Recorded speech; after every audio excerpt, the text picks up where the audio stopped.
Can you hear me? Just let me know if you can hear my voice.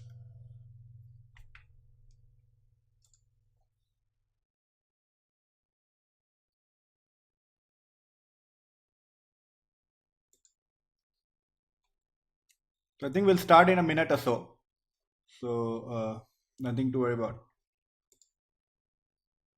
Ritam was saying that KKR is losing. Is it really losing? As in, did their innings start and they're still losing? Because their batting is not that bad. So they can chase down 200.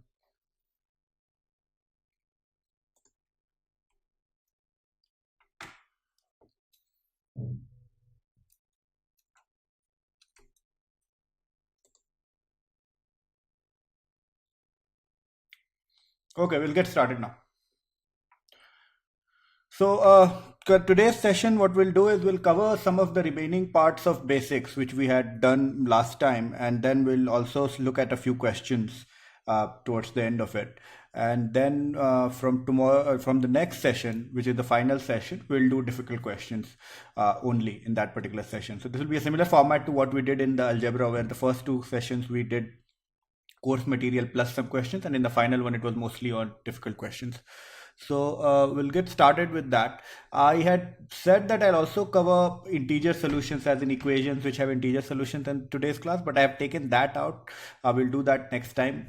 Just before the difficult questions part, we'll quickly do that and then go with it. So let's see. So this part, some of you would know, so be patient. Some of you who are new should know. So if you had to find how many factors there are in a factorial, as in what is the highest power of a factor in a factorial. For example, in 5 factorial, which is can be written as 5 into 4 into 3 into 2 into 1. If you wanted to find the number of factors of 2, it will be 2 cube, right? There is 1 and there are 2 2's over here. So 2 cube will be the factor of 5 factorial. And same with number of times 3 comes is 1 and number of times 5 comes is 1. Same way, if you had to do it for 26, it will be much more painful. You'll have to like write down till 1, and then you will notice, let's say we are doing it for 5, you will notice there is a 5, there is a 10, there is a 15, there is a 20, and there is a 25. So 5, 5, but 25 has 2 5s. So 5 and plus 1 equal to 5 to the power 6. So the highest power of 5 that can divide 26 factorial is 5 to the power 6. So there is an easier way to find this, and that is you just keep dividing. So as you noticed right now, if I had to find the powers of 5, 26 by 5 is equal to 5, and then you divide it again by 5 and add this. So this will be 6. So let me explain it again. It will be clearer.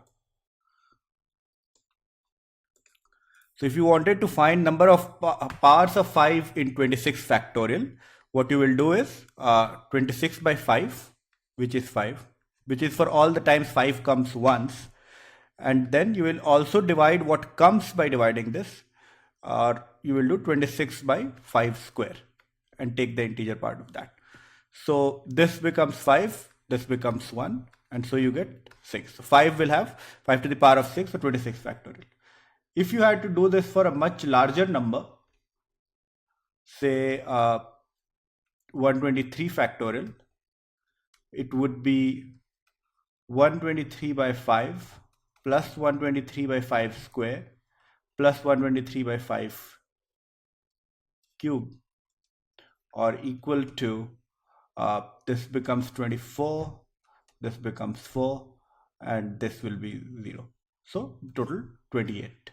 So 5 to the power 28 is a factor of 123. I'm not sure if you're getting it, or is there a lag, or if it's getting stuck. So let me know if you notice there is a lag, and I'll try and look into it, what can be done, or we'll reschedule. Because the session is important, so I want it to go smoothly. If you're having problems listening, then it's not worth the trouble. We'll do it separately. So this is how you can find the highest power of any number in a factorial. The number needs to be prime though. So if you want to find the highest power of 10, let's say, and we'll look at it. very clear, because there are a lot of questions like that, and most of you might have seen it somewhere or the other, but we'll just do it quickly for revision's sake. So if we were asked how many zeros would be there at the end of, let's say, 37 factorial, right? So number of zeros at the end of 37 factorial. Now number of zeros would be how many powers of 10 can this number be divided by, right? How many powers of 10 that is coming by. But you cannot do the same thing which we are doing with 5. You cannot start dividing directly, but you can write 10 as 5 into 2. So let's see how many 2's are there in 37 factorial. So if you wanted to do it for 2's, you'll get 37 by 2. And once you practice, all this should come fairly naturally. This is in all the books, all the materials. That is, I think, very unique here. But since none of you study much, it's whether we cover it. So you can just find the unique numbers, and this will give you 18 plus 9 plus 4, right? Yeah, and 2 and 1, and this is 27, 6, 33 plus 34. So 37 factorial has 2 to the power 34. So if I had to write 37 factorial, I can write it as 2 to the power 34 multiplied by. And if I wanted to check how many 5's we'll have, I'll need to replace the 2's by 5's. So let's do that. And so 37 by 5 and 37 by 5 square. And you don't need to go ahead because you are. So 37 by 5 will have 7, and 37 by 5 square will have 1. So into 5 to the power 8, and then there will be other numbers which you can write it by. So if you're asked how many zeros are there at the end of 37 factorial, from here you can say that there will only be 8 5's, right? There might be a lot of 2's, but 5's will only be 8. So the number of 10's that you can get can only be 8. 5 to the power 8 into 2 to the power 8. For getting 9, for making 10 to the power 9 a factor of 37, you would have needed 9 5's. And that's not here. So the number of zeros that will be at the end of 37 factorial will be 8 zeros. Now you'll see a lot of questions like this. You should also notice that we didn't need to calculate the power of 2. We could only have calculated the power of 5, because the bigger number will have lesser number of powers. The smaller number will have more powers. The bigger number will have less powers. So we could only have done it for 5 and got the answers. And you can do similar stuff whenever and for any number you are asked. For example, if we had the same number 37 factorial and we were asked, what should we do? Let's say how many 28s would be divisible. So 28 to the power, which 28 to the power what will 37 factor be divisible by? So again, 28 can be written as 4 into 7 or 2 square into 7. Now the number of 7's that you have is 37 by 7 plus 37 by 7 square, which will be 0. So you don't need to go even till there. And hence this will have 7 to the power 5. So how many 2's are there? We just calculated. I don't remember actually the value, but you can very easily see that it would be much higher, like 2 to the power some 18 plus 9, 27 or something like that. So it will be a much higher amount. What we need for 5 7's is 10 2's, right? Because it's 2 squares. So for each 1 7, you need 2 pieces of 2. And hence the power of 28 that will divide 37 factorial is x equal to 5. I'll stop here. So Deepak, you're asking total number of zeros. I think the lag today is a bit higher, so your questions might reach me a bit later, and I might already have covered it. So if you still not covered, comment again, and I'll come back and cover this. So hopefully you got some idea of answering such questions. Whenever you are asked what is the highest power of something in x factorial or whatever, how many zeros are at the end of this number, in these kind of questions, you can ask, you can solve it using this kind of a method. Let me see if I have more questions. So I have actually more questions here. Highest power of 12 that can divide 24 factorial. Again, now you should do it fairly quickly. 12 is 2 square into 3. So how many 2's will divide 24 factorial? We go ahead the same way, 24 by 2 plus 2 square. As in, you don't need to even write all this stuff. You should be able to do it almost mentally. I'm writing so that you can see.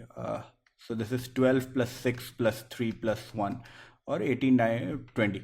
So 2 to the power 20 will be there, and for 3 it will be 12 by 3 4 and 12 by 9 1. So 5 3s. So 2's will be 20 and 3's will, sorry, it's 24 factorial. So 24 by 3 8 and 24 by 9 2. So 8 plus 2 10. So we have 10 3's and 20 2's. So it's actually exactly matching. For 10 3's we needed 20 2's here because it's 2 square. And so what is the highest power of 12 that can divide 24? It will be 12 to the power 10. Well, just bear in mind, don't start dividing by 4 itself. 12 equal to 4 into 3, but you can only do this for prime factors. You cannot do it for non-prime factors. So don't start dividing by 4 and trying to get the answer.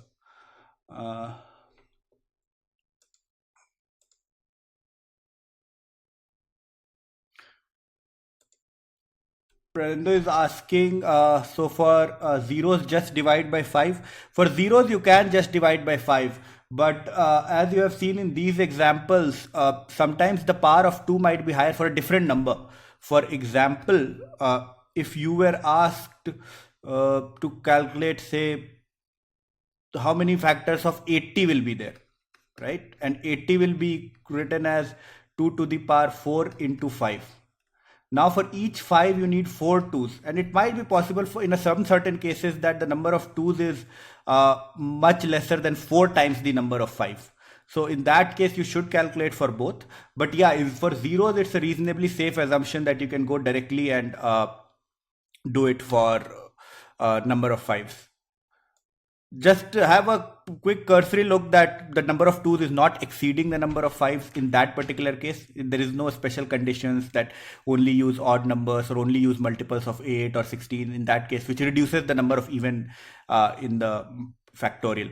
But otherwise, it's a safe one to go for directly for number of 5's.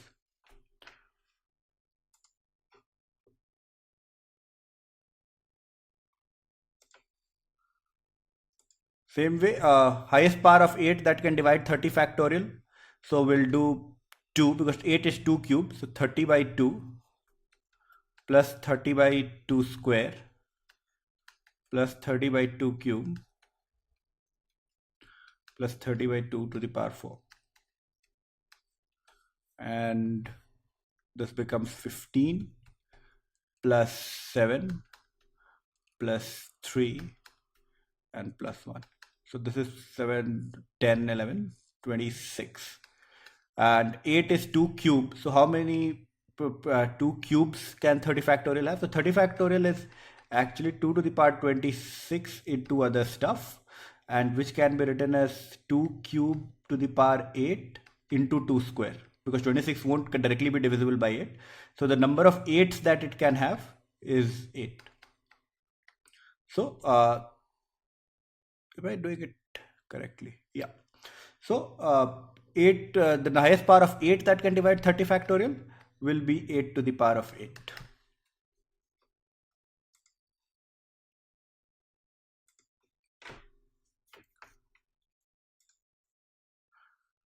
Same question. I think you can do it yourself. How many zeros will 35 factorial have? Just divide by 5 here. There is nothing fancy here. 35 by 5 plus 35 by 5 square. 7 and 1, 8. So there will be 8 zeros. So you can do that fairly quickly. Now this is so well studied that the question would rarely come to solve this directly, but the question might come which has some application of this stuff. So it's good to know. It's just a slight extension of the factorization which we had seen in the last class. When you know factors and you just think of a bit through it, you should be able to derive all this yourself. You don't even need to study this. So these kind of questions CAT can ask. What I think CAT would never ask is a question which is based on a certain methodology or a very niche methodology, because then if somebody has not studied that methodology, he would not be able to solve this. This one is not like that. So I think you should be, you can expect at least questions based on similar stuff in there. I'll just pause for a minute here.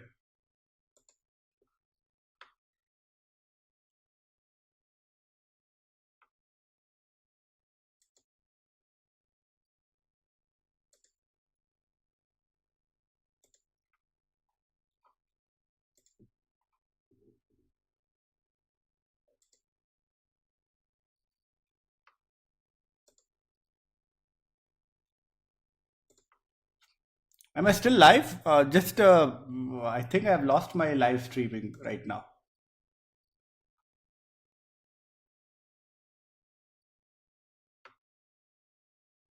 Just comment if I am still live and I'll continue with this. I'll wait for a couple of minutes right now.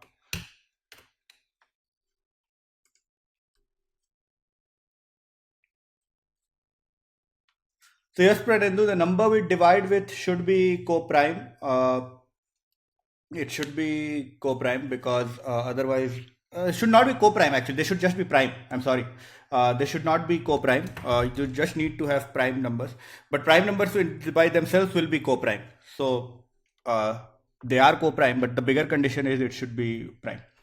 Okay, thanks. So I am live, although I cannot see now the screen. So I'll continue with this. So there is this concept of cyclicity. So if you go to our website also, or in general also, Takashila has a lot of a lot of good videos on this stuff. We have included the same in our Learn Harbor website as well. So you can go on YouTube or watch it over there as well if you want more details. I think they have made them fairly well, but I'll cover some of this. So the idea here is this: when you raise them to powers, the unit digit repeats. What I mean is this: 2 to the power 1 is 2, 2 to the power 2 is 4, 2 to the power 3 is 8, 2 to the power 4 is 16, 2 to the power 5 is again 32. So you see this unit digit has come back, right? And now if you continue to take it to the further powers, this will start repeating. So again you see 2, 4, 8. So it starts with 2, then 4, then 8, then 6. And then again it comes back to 2, 4, 8, 6. So after every 4, the power repeats, the unit digit repeats itself when you raise 2 to a certain number. How that helps? Let's see. So when it repeats after every 4, what happens is, so you can say 2 to the power 1 or 2 to the power 5 or 2 to the power 9 and so on will have the same unit digit, which is 2. And similarly 2 square into or 2 to the power 6 or 2 to the power 10 will have the same unit digit, which is 4. So this question helps you answer, if you're asked, say, what will be the unit digit of 2 to the power 2313? Now, you don't need to worry much about it because it's a cycle of 4. So you can just divide it by 4 and you will notice that 2312 is a factor of 4 because 12 is divisible by 4. So this will have the same unit digit as 2 to the power 1, or 2 will be the unit digit. So whatever may be the previous numbers, but it will end with 2. If the number here were 2315, we would have said that this number is 2312 into 2312 plus 3, and since this is divisible by 4, so this we can ignore, and then the unit digit will be the same as unit digit of 2 cube, or the unit number will be 8. So 2 has a cycle of 4, so you can do it this way, and it helps in this case. It also helps in other cases. So 2 is a very unique case. But even if you wanted to find the unit digit of, let's say, 1232 raised to the power 232. Now, what you need to know for this is that the unit digit only gets affected by what is in the unit place. Whatever is behind does not matter. And I can show that with first more basic examples. If we had to do 234 into 557, it does not matter what is here and what is here to identify what will be the unit digit. The unit digit will only depend on 7 into 4, 28. 8 will be the unit digit. The unit digit will be 8. Whatever is here may differ. It might be different. So the unit digit is only a factor of whatever is in the unit place of the operators. How it helps us here is that if you were asked what is the unit digit of this will be same as the unit digit of this. And this unit digit, you know, right? This is divisible by 4. The number is divisible by 4, so it will have the same unit digit as 2 to the power 4, and 2 to the power 4 is 16, so the unit digit will be 6. So you can calculate the unit digit of this entire number using this kind of a concept. And this is very helpful. You do not even need to remember that what is the cyclicity, whether it's 4 or 8 or 6, because you can very quickly derive it also. Once you know that there is cyclicity, you can very quickly think through. It doesn't make much time, although it's fairly easy to remember also. So 3, again, the cyclicity is 4, which means 3 to the power 1 is 3, 3 square is 9, 3 is 27, and 3 4 is 81. So once 1 comes, you know that next time you multiply by 3, you will again get 3. So 3 to the power 5 is 243. So now the unit digits have started repeating: 3, 9, 7, 1, and then again 3. And so the cyclicity again for 3 is also 4 times. So if you had to calculate the unit digit of 3 to the power, say, 153, you know that 3 to the power 152 is, so that will have the same unit digit as 3 to the power 1, which is 3. And same way you can do for all numbers. Again, even if you get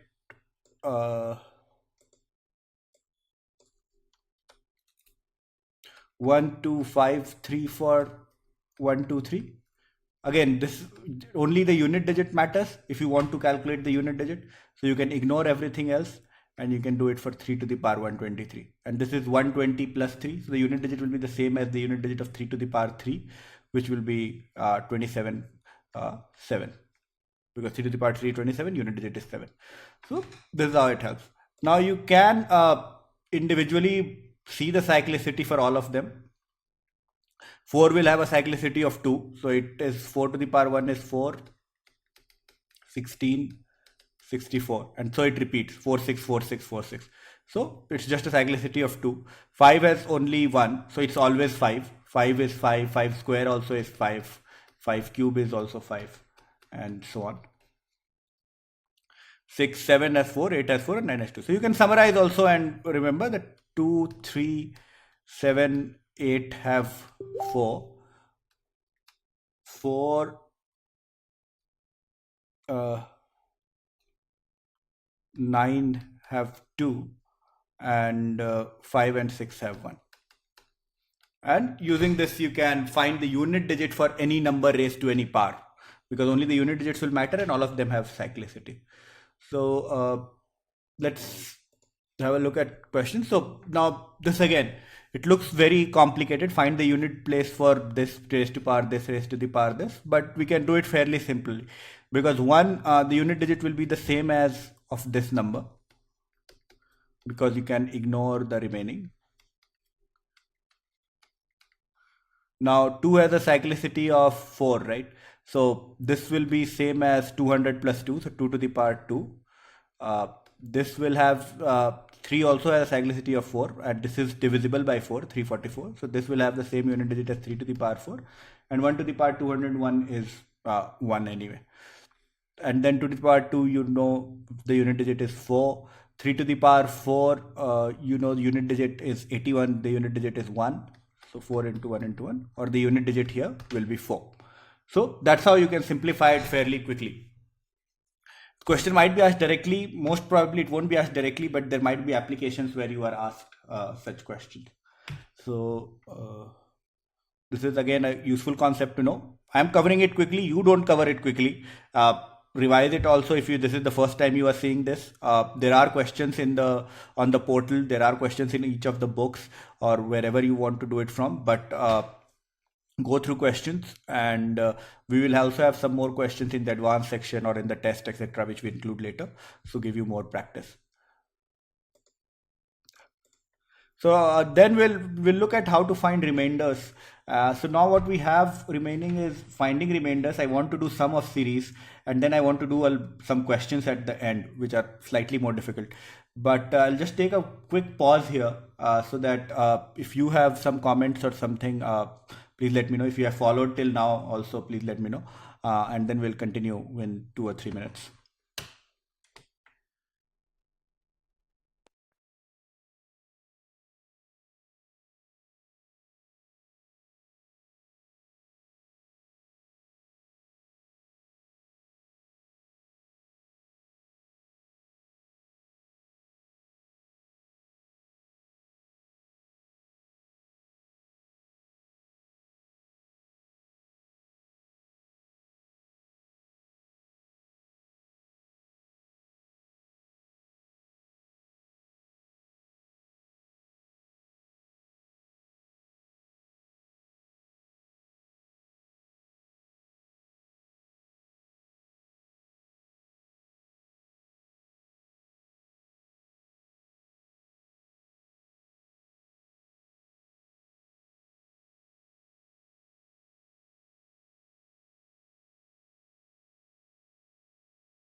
I'm sorry. I'm sorry. Sorry. I got this message right now, uh, and I don't know how much the lag is. So I will go back and cover the previous part.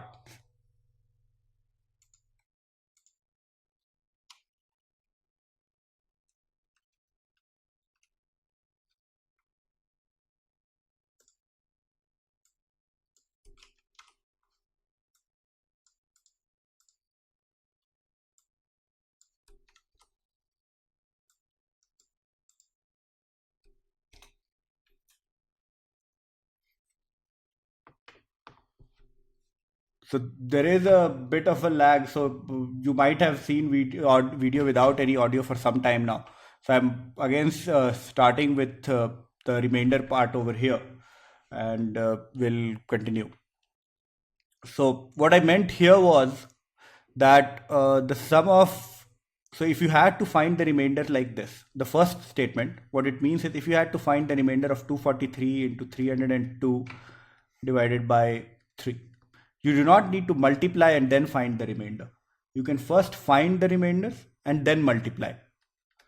So uh, you can just find that. So 243 divided by 3, there will actually, this is not right. We'll just change it to 244. And then you see divided by 3, the first one has a remainder of 1, the second one has a remainder of 2. So 1 into 2 by 3, and so the remainder would be 2. You do not need to actually multiply and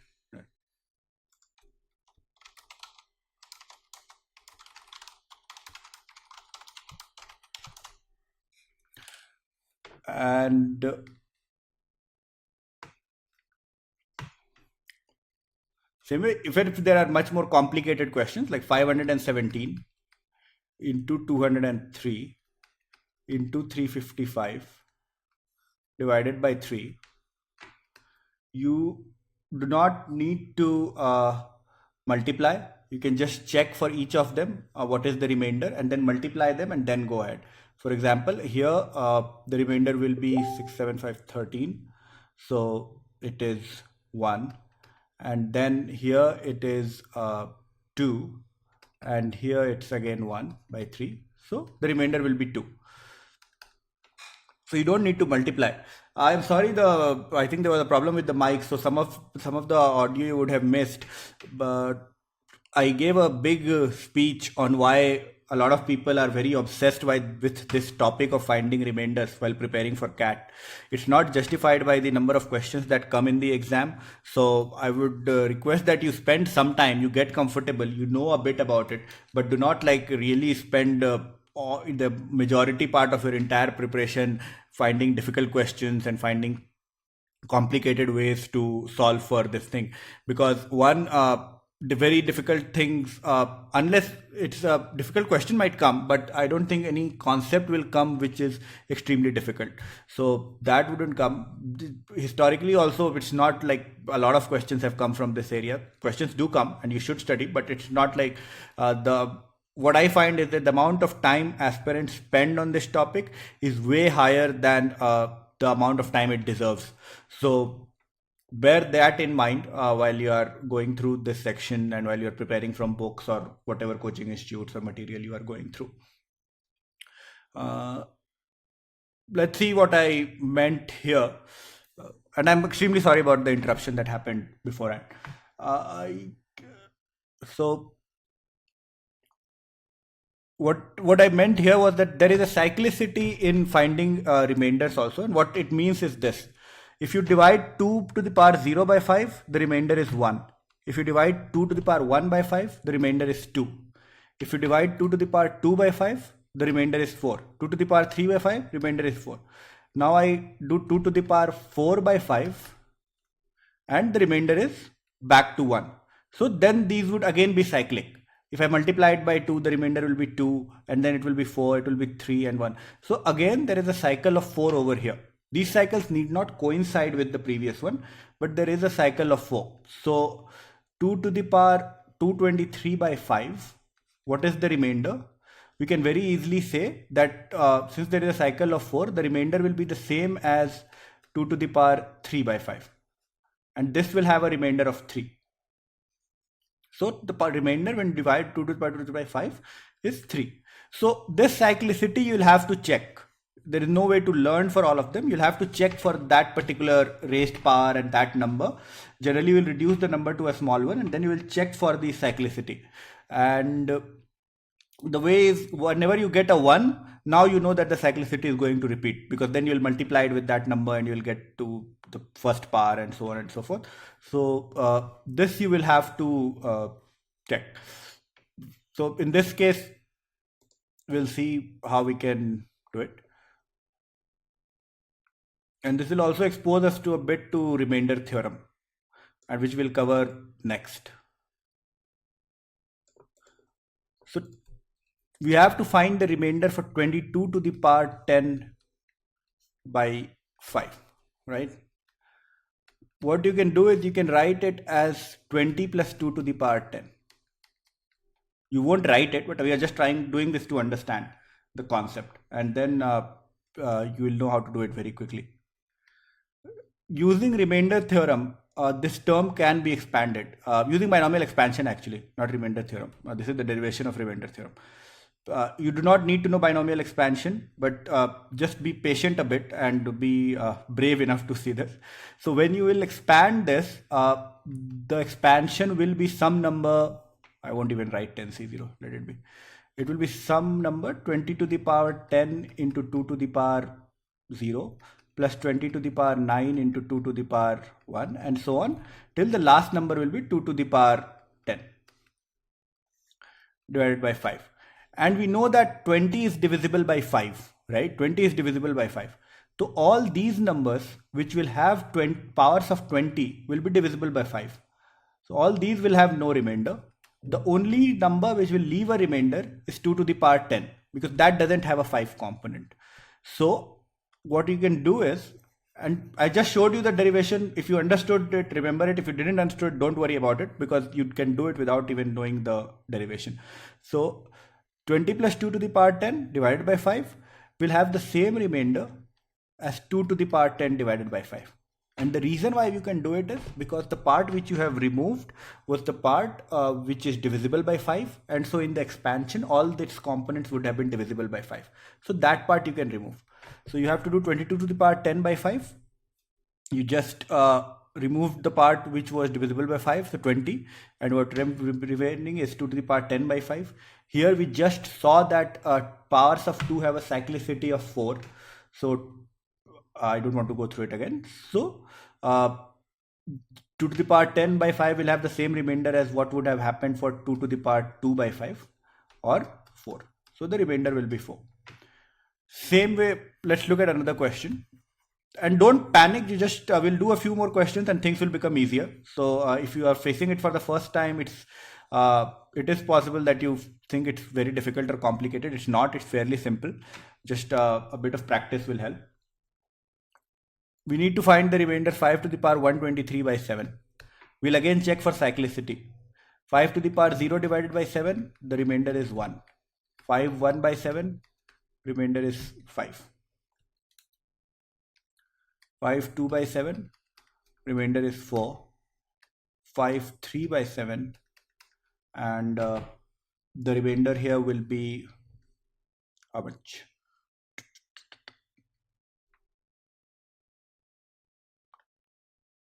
6. Actually, you can do it simpler also. You don't need to multiply the whole thing. Like if I need to find the remainder for 5 4 by 7, I can do it as remainder of 5 2 into 5 2 by 7. And I know for 5 2 it is 4 into 4 16 by 7. So the remainder will be 2. And then 5 5 again I can do, what I'll do is 5 3 into 5 2 by 7, and 5 3 has 6 and 5 2 has 4. So 24 by 7 or 3. So this is like a bigger cycle. It's not repeating, unless I'm making some mistake, but I don't think I am. So we'll continue. 5 to the power 6 by 7. What will be the remainder? You again check. 5 cube by 5 7 and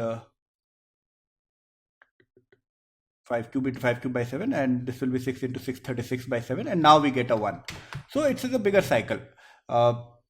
after it repeats after every sixth term. So same way you can assume that 5 to the power 123, it has a cycle of 6. So 120 you can eliminate. So it will have the same remainder as 5 to the power 3 by 7. And 5 to the power 7, 125 by 7, you can very easily calculate as 6. So 6 will be the remainder in this case. If it were, say 145, if the question were 145 to the power 123 by 7, the answer would have remained the same. You know that from the previous question, because we could have written as 140 plus 5 to the power 123 by 7, and 140 you can take out because it's divisible by 7. So what remains is 5 to the power 123 by 7, and the answer would have been 6. So this is how you can find remainders. So this again, I was hoping to go through remainder theorem, but for your purposes, the way you need to know this is straightforward. If you have, say, 235 to the power 7 by whatever, 23, we need to find the remainder. This question is same as 5 to the power 7 by 23. Because you can take out the factors of 23. So this can be written as 230 plus 5, and you can take out 230. So the question becomes 5 to the power 7 by 23. These both will have the same remainder. Same way, if I had, say, find the remainders for 1431 by whatever, 143, this and 1 to the power 29 by 143 are the same. So this is something you should bear in mind. There is one other thing which you should bear in mind when you are trying to find remainders.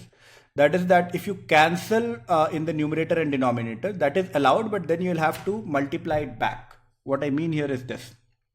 If I were trying to find 240 into 321 by 12, no, this is not the right example. Wait. 44 into 322 by 12, and I needed to find the remainder. You can cancel in the numerator and the denominator. So to simplify, you can say cancelling 4 by 4 over there and by 4 over here, you get this. So you get 11 into 322 by 3. But you need to remember that you have cancelled by 4. So you find the remainder for using 3. What you'll do is 11 is 9 plus 2, so 2, and 322 is 321 plus 1, so 1 by 3. So the remainder is 2. But since you cancelled by 4, you will need to multiply whatever the remainder you get by 4. So we'll do 4 into 2, 8. So the final answer will be 8. So you can cancel to simplify, but at the end you will have to re-multiply to get back the correct answer. The question that is here at the bottom, I can very quickly, you can also probably do it now. This is 243 into 341 into 342 divided by 5. You just take the remainder for each of them using remainder theorem. So 243 will be 3, 341 will be 1, 342 will be 2, divided by 5, 6 by 5. So the remainder should be 1.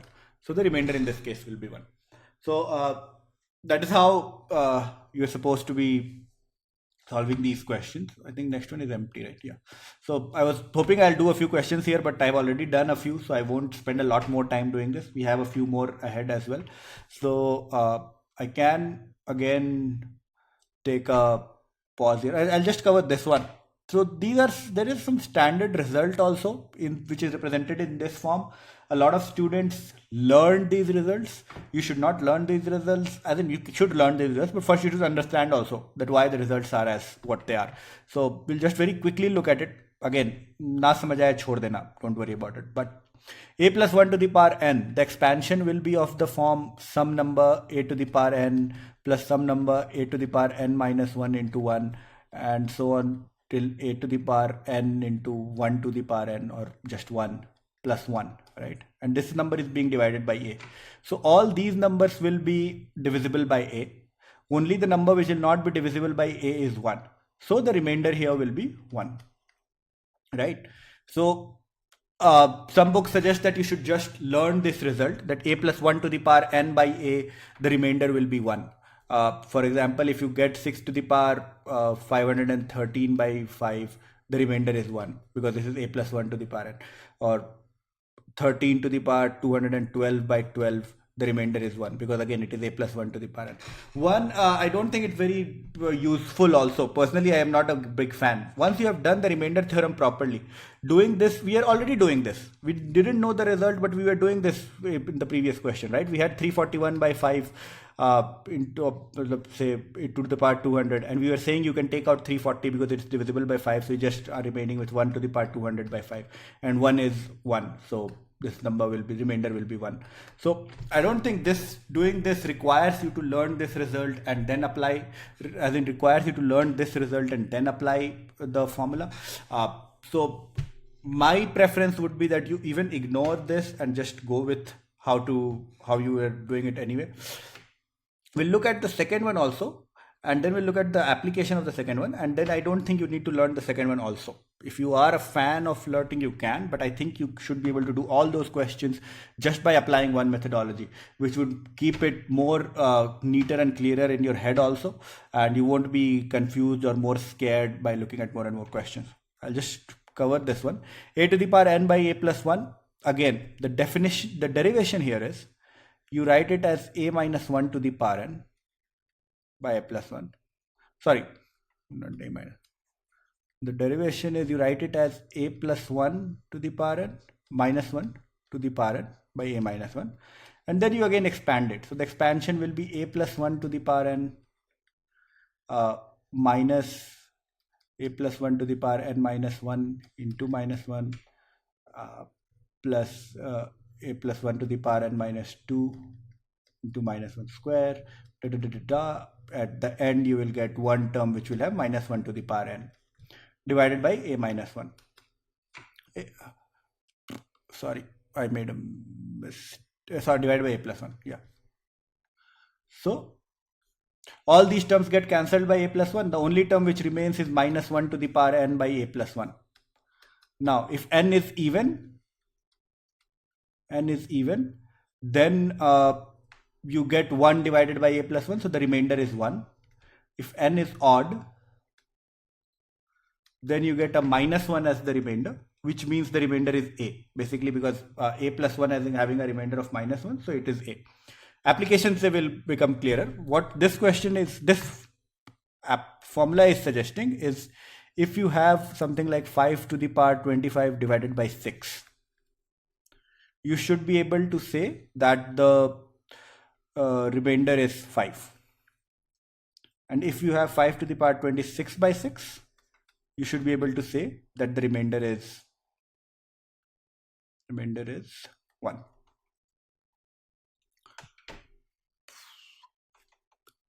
But again, I would say you don't need it. You can write 5 to the power 25 by 6 as minus 1 to the power 25 by 6. And what I am asking you to do here is, so let's compare the two, and I'll take a break after this so that you can collect your thoughts and what we are talking about. If we had the question, what will be the remainder when 7 to the power 25 is divided by 6? What we would have done is, we would have taken 6 out, we would have written it like this, and then we would have said that all parts of 6 will be divisible, so we just need 1. So we need the remainder when 1 to the power 25 by 6, right? Same way, if you have to find the remainder when 5 to the power 25 is divided by 6, you can write it as 6 minus 1 to the power 25 by 6, and all parts of 6 will be divisible by 6. So you just need what will happen when minus 1 to the power 25 is divided by 6. And when minus 1 is to the power 25 is divided by 6, if the number is odd, this will be minus 1 by 6. And when you are divided by, basically the remainder is minus 1. And minus 1 means you subtract from the divisor. So you take 6 minus 1, 5. And if this number is positive, for example, if it were 5 to the power 26, we would have got 26 here, we would have got 26 here. So this would have been 1 by 6, or the remainder would have been 1. So I still don't think you need to learn all these results. You can use the same method and just eliminate and get to the answer. Uh, Let me know if you find it difficult.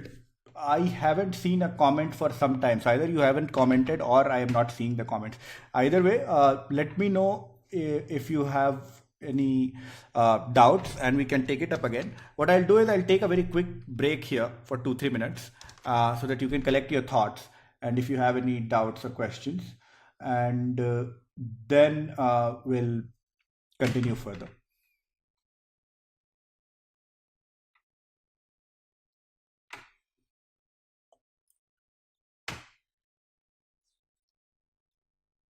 Okay, I can see now some comments which had come. I can see the last 4 actually. Now audible, now you can hear, and so on. But I don't see any questions on the concepts being taught. So uh, I'm not sure whether you are, because for somebody new, this might be a bit quick.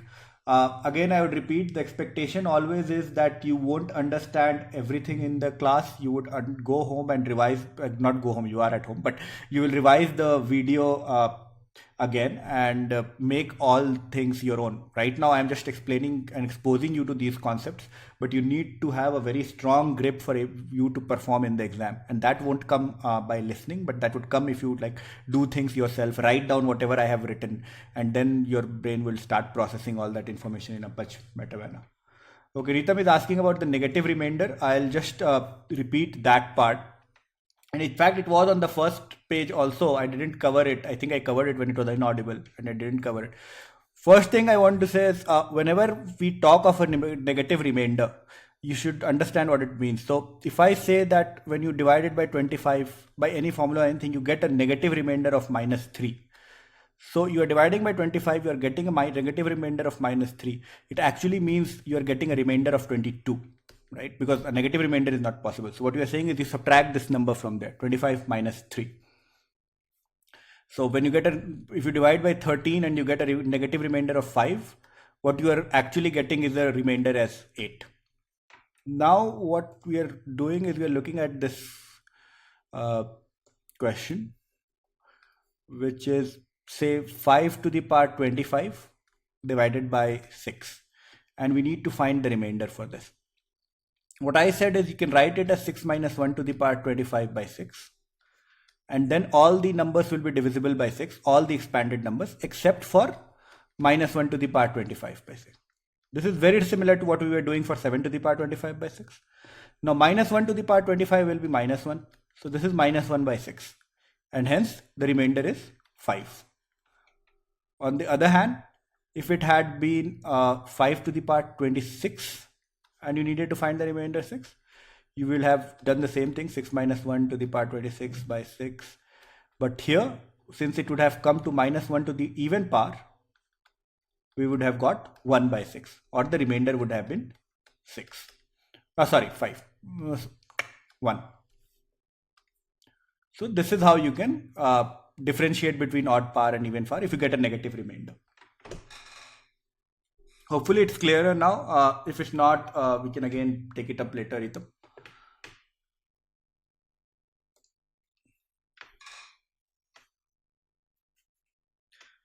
So we'll do some questions now.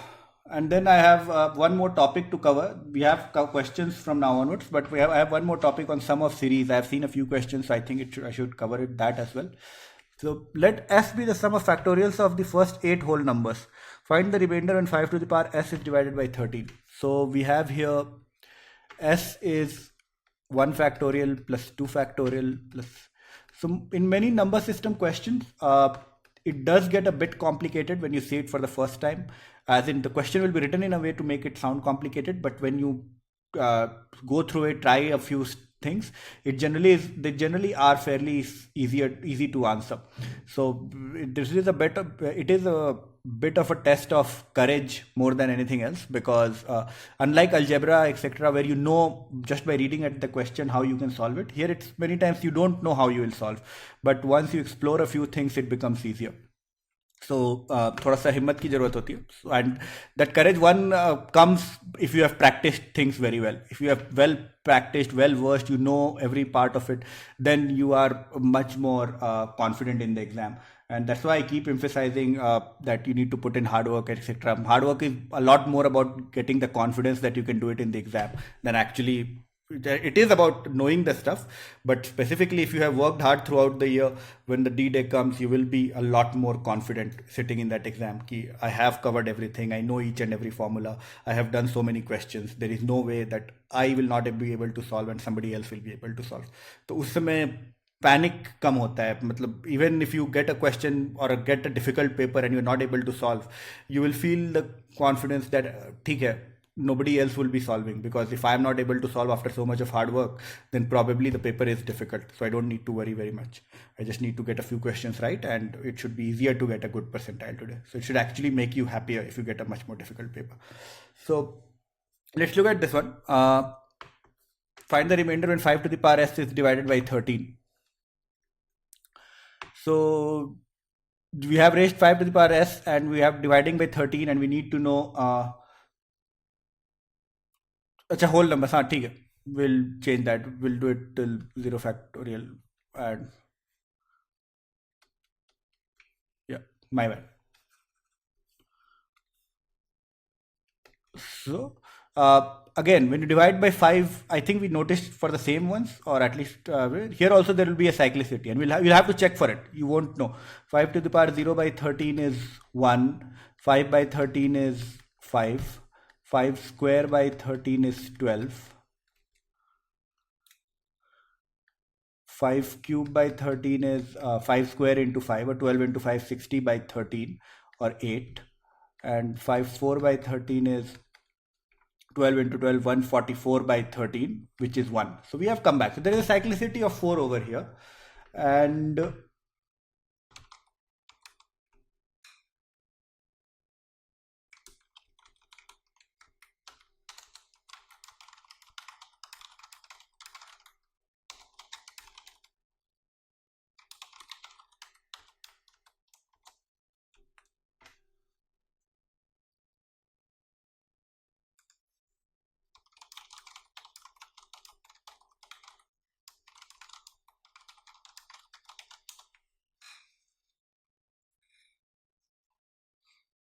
let me know if it's sorted, then I'll come back to the previous question. If it's not sorted, it doesn't make any sense, right?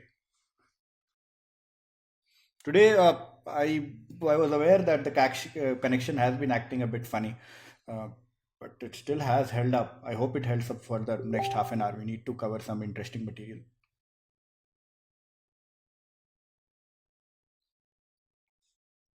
Okay, you're saying it's sorted, so I'll try again. If there is a problem, IM me and let me know that there is a problem, because your comments are coming after a bit of lag. So and I'll again go live and start a different session. So in this question, last time you want to go through it again. So last sum, what we did was we just checked for cyclicity. So 5 was repeating after 4. So that's why when you were saying it's repeating, I thought you were saying that the remainders are repeating, which they are. So I was like, okay, you are following what I'm saying. But what is happening is when you divide 5 to the power 0 by 13, you get a remainder of 1. 5 by 13, you get a remainder of 5. 5 square by 13, you get a remainder of 12. And 5 cube by 13, you get a remainder of 8. And 5 to the power 4 by 13, you are getting again a remainder of 1. So the remainder 1 is repeating itself after cycle of 4. So we know that if we can write s in the form of 4k plus something, then we can find the remainder.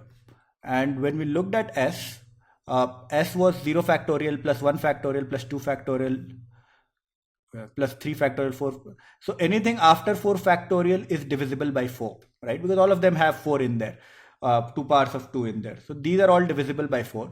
So they are of the form 4k. And the first 4 terms, 0 factorial 1, 2 and 3, these I can sum up to get 1 plus 1 plus 2 plus 6, which is equal to 10. So the entire number I can write in the form of 4 some k1 plus 2. Right, because this is 4k plus 2, this is 4k. So the entire number can be divided 4 into something plus 2. and hence what I can say is 5 to the power s when divided by 13 will be the same as 5 to the power 2 when divided by 13, and there we know the remainder is 12, so this number, the remainder will be 12.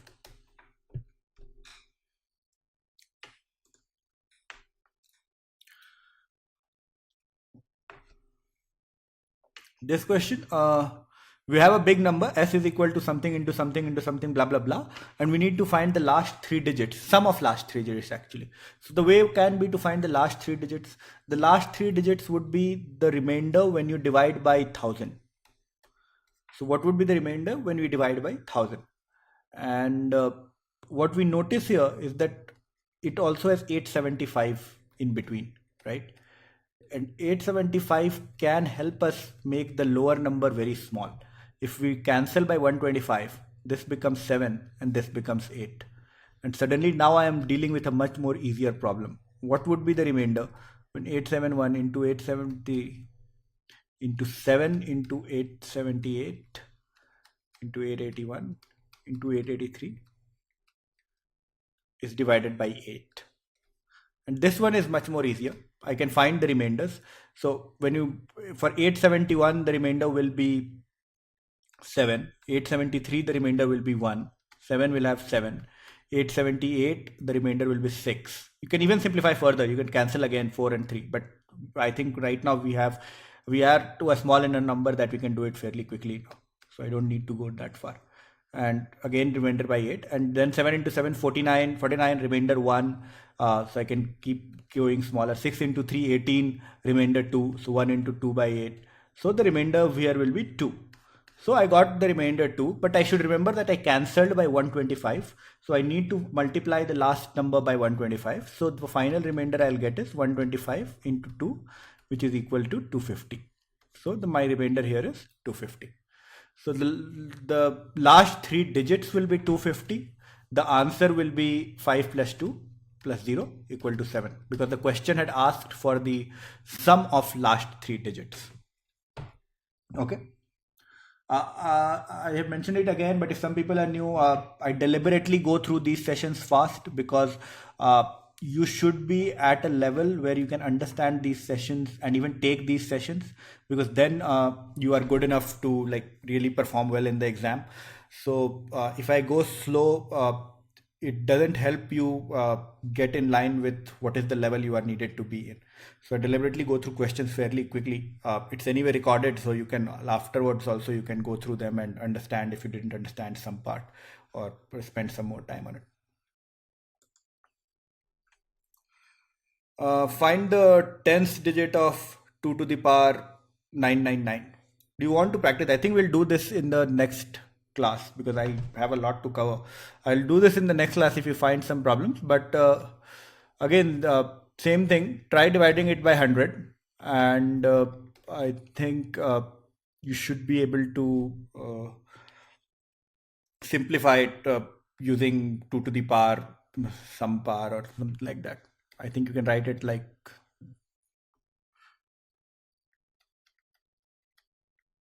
by 100, and then just take the remainder on this side, and then you should be able to simplify it further. So do it as a practice. If you're not able to do it, then we'll cover it in the next session. This one is slightly more complicated, so I'll at least give you the starting parts. So there is a number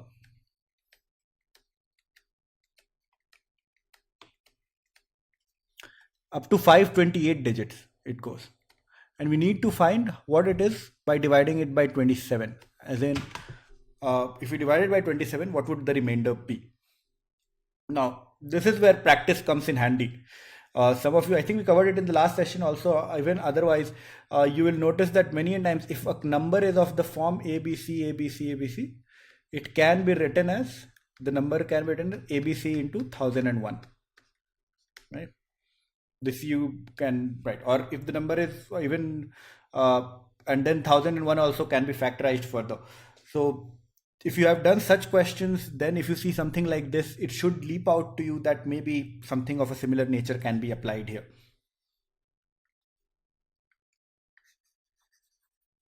let us see if we can apply something of the similar nature. We can write this number as 528 into 1001001 and so on, till where? Into 10 to the power 525 plus 10 to the power 522 plus 10 to the power 599. So it's basically an extension of that. If you multiply ABC by 1001, you get ABC and ABC, and they get added to create this kind of a number. So if you multiply 123 into 1001, you get 123, 123. If we multiply 123 into 1001, 001, we get this kind of a number. So same way, I've expanded it even further to get 528, and for that it will be a sum like this. And now we need to find the remainder when divided by 27. 528 divided by 27, we can find the remainder easily, so we are not very worried about that. In fact, we can actually even simplify here also, and that would help us. If we simplify it by 3, 528 can be simplified to what? 176. So this gets simplified to 176, and the denominator gets simplified to 9. So I'm just simplifying it even further because it might help us. And we get 176 on the top, 9 at the bottom, and we have all these factors of 10. And now each of them can be written as 9 plus 1 to the power something, right? And 1 to the power anything would leave 1 as the remainder. So my remainders are 1 to the power 525 plus 1 to the power 522, 1 to the power 1. And I just need to count how many terms are there. Sorry, last one is 0 here. It won't be 1, it will be 0. So I just need to count how many terms there are, and that you can do by 525. I think 525 by 3 should be the number, right? Yeah. So just don't want to make a mistake. Then we might need to add 1 at the end, but 1.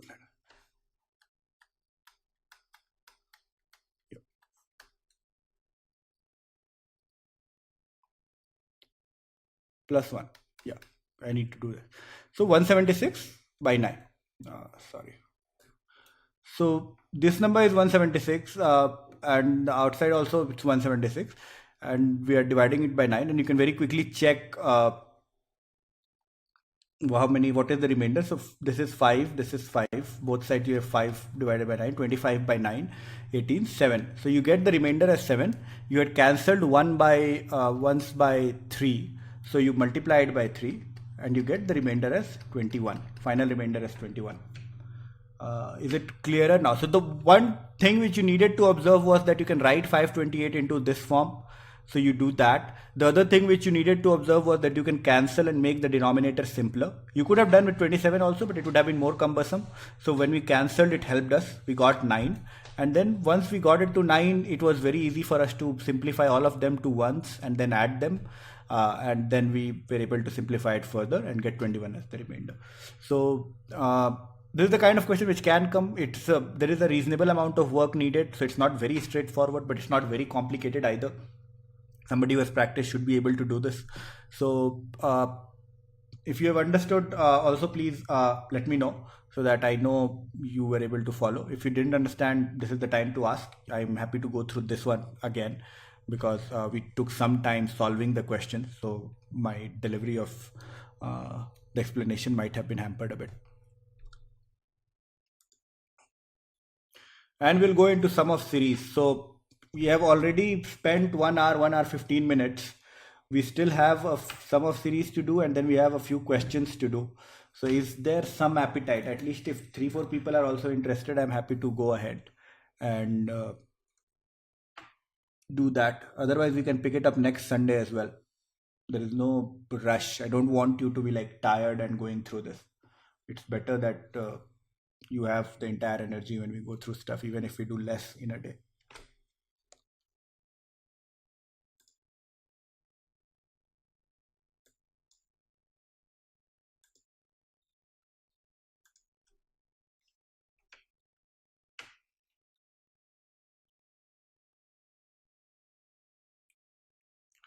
Deepak, you have the appetite because a lot of this is already known to you. So it's not new stuff to you. So your cognitive overload is much lesser than other people who are facing such stuff for the first time.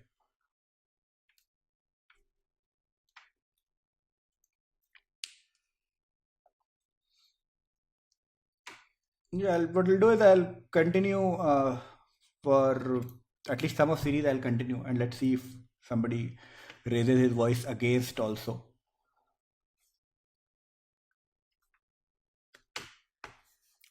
Sum of series. First thing we'll do the simpler formulas which you guys know. So summation n, basically sum of this kind of stuff, 1 plus 2 plus 3 plus 4 plus 5 da, da, da, is the formula is n plus 1 by 2 if you have to sum till n numbers, right? So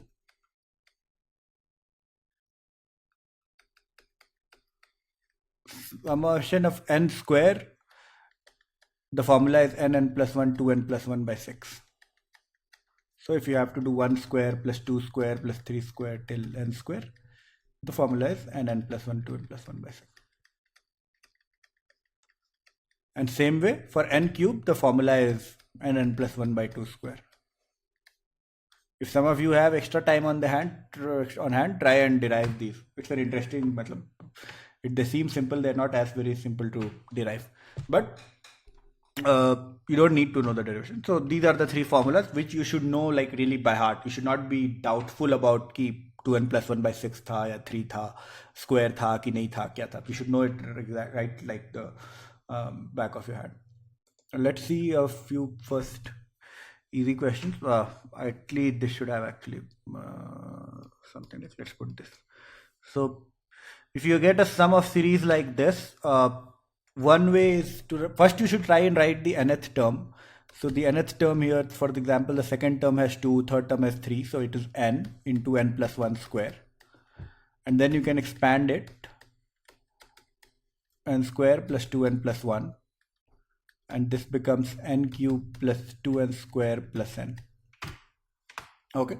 And then you can apply the formula and sum. So if you have been asked to sum for the first 10 terms, you just sum the n terms, and that is n cube 1 to 10 plus 2 n square 1 to 10 plus summation of n 1 to 10. And we know the formulas from so I'm applying this just to show you that you should not be thinking about the formula. You should be able to like ideally even do it in your head.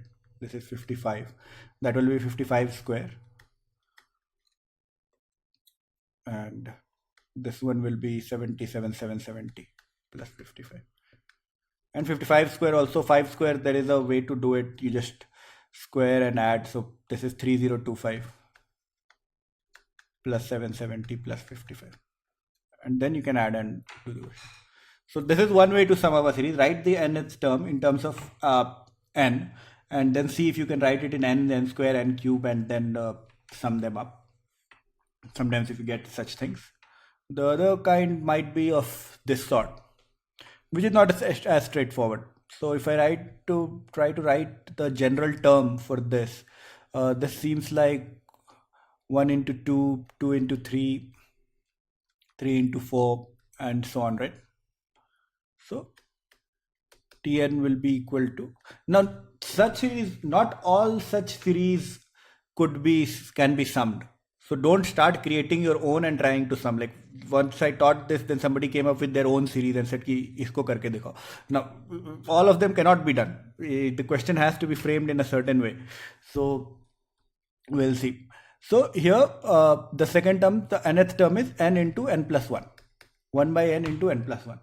The purpose here is to write this nth term in a way that the terms can cancel each other. So generally, what you should try and write it as a, so the nth term you have to write in the form of something like kn plus 1 minus kn, as in which is kn n plus 1 are different terms, but if you substitute the n plus 1 in place of this, you get this term. If you can write it like this, what happens is that the terms will start cancelling each other.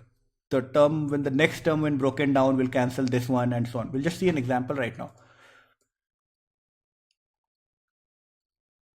So you have 1 by n into 1 by n plus 1. So you can write this as n plus 1 minus n by n into n plus 1, right? And that becomes 1 by n minus 1 by n plus 1. So we have been able to write it as kn minus kn plus 1. How does this help? What we are saying is that your second term t2 can be written as 1 by 2 minus 1 by 3. T3 can be written as 1 by 3 minus 1 by 4, and so on. So S, which is this, can be written as 1 minus 1 by 2 plus 1 by 2 minus 1 by 3 plus 1 by 3 minus 1 by 4, so on. This you'll have to check till where they have gone into this series. So n plus 1 9702 किस number के लिए होता है, you'll have to check कहाँ तक है.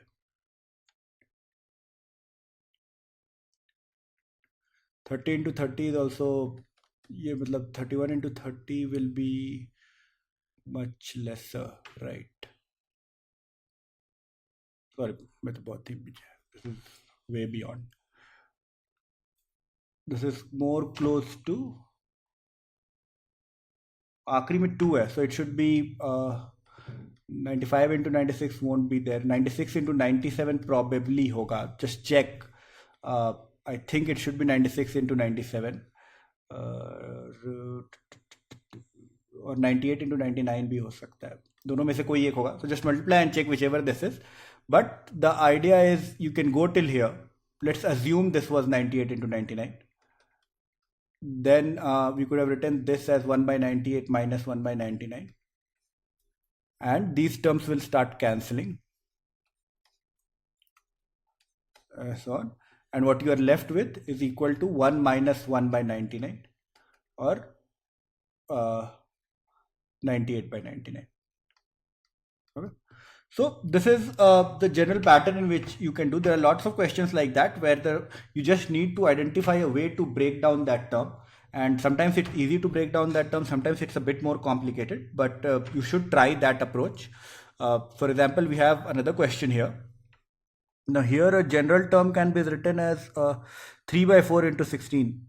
Second term है, तो मतलब this is for second term, or we can write a general term as k by k minus 1 square into k plus 1 square, right? Because this is 2 by 1 square into 3 square, 3 by 2 square into 4 square, 4 by 3 square into 5 square. So how can we break it? Generally you need a subtraction sign in between, because that's how the terms will cancel. If it's a plus, then it doesn't help us. So what is k plus 1 square minus k minus 1 square? And we know this is 4k, right?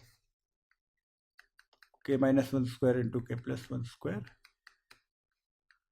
into 1 by 4, because you at the top you will get 4k, and then you can split these two apart and you get 1 by k minus 1 square minus 1 by k plus 1 square.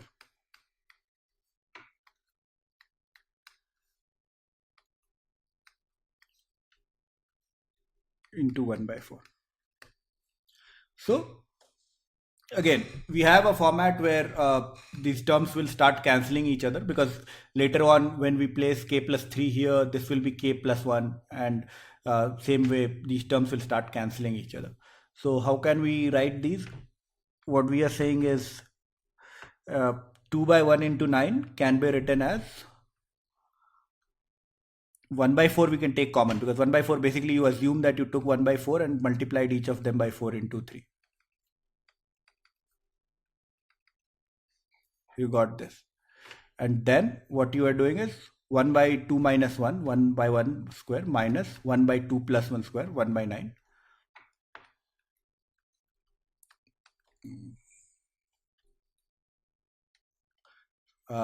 12 by 16, again here k is 3, so 1 by 4 minus 1 by 16,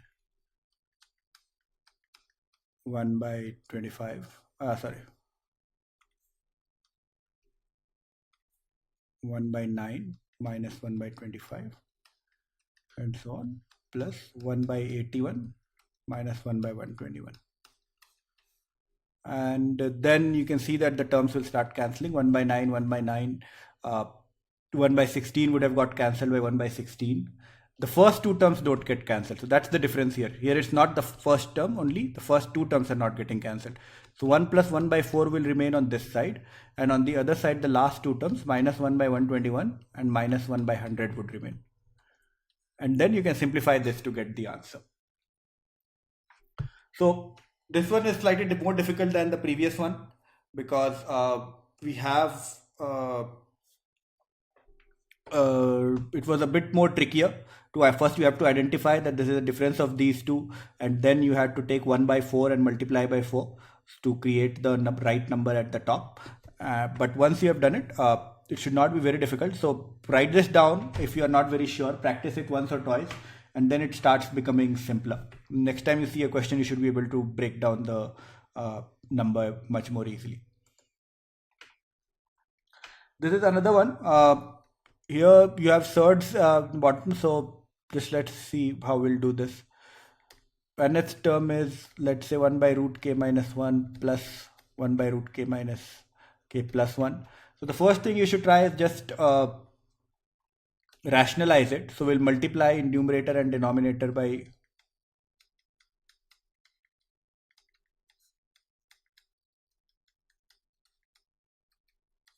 we are rationalizing them. So at the top you will get, and at the bottom you will get k plus 1 minus 2. So now it's fairly straightforward. In fact, you have got it in the format you wanted. So terms will automatically start getting cancelled. So this one is not a very difficult question to do in the exam also. So you can because rationalizing is the first step you should think of when you see such stuff. So when we multiply it by in the numerator and denominator, what you will get is root 3 minus root 1 by 2 plus root 4 minus root 2 by 2 plus root 5 minus root 3 by 2 root 121 minus root 119 by 2. And then you can cancel. So root 3 cancels, root 4 will get cancelled with root 4. Again, the first two terms are not going to get cancelled, minus root 1 and minus root 2. And in the end, again, the two terms root 121 and root 100 won't get cancelled. So what you will get is the answer as root 121 plus root 100 minus root 1 minus root 2, or equal to 11 plus 10, 21 minus 1, 20 minus root 2. So it was there.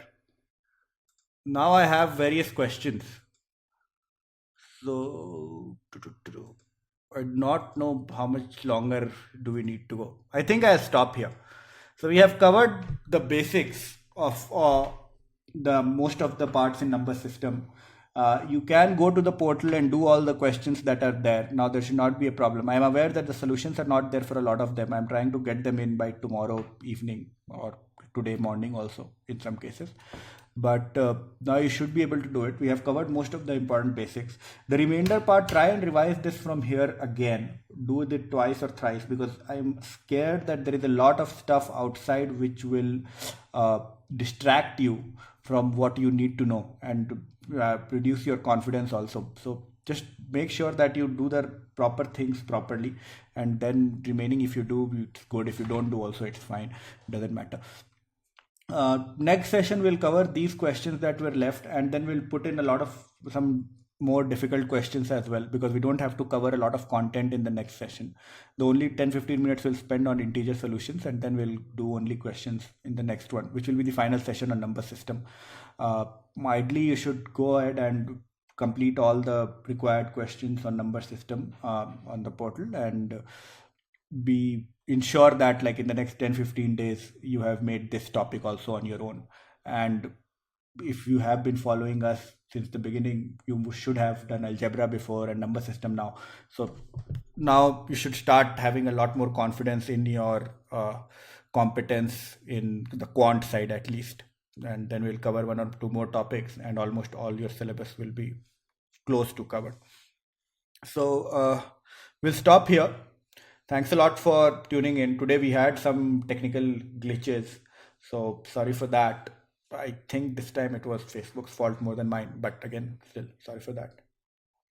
Ritam is asking, can we practice cat type level questions? I don't know what questions you think are cat type. I think I'll ask the same questions in a test, and then we'll see how people perform.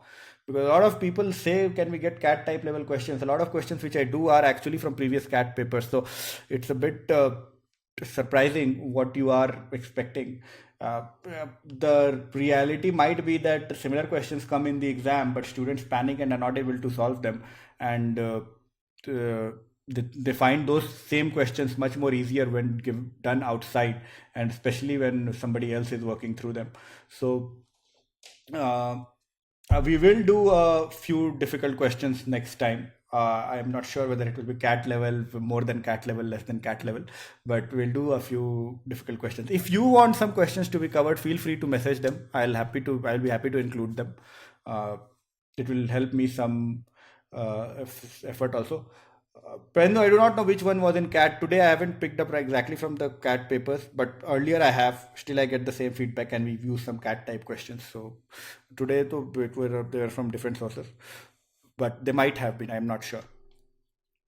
So thanks a lot. Uh, have a nice Monday tomorrow. Bye.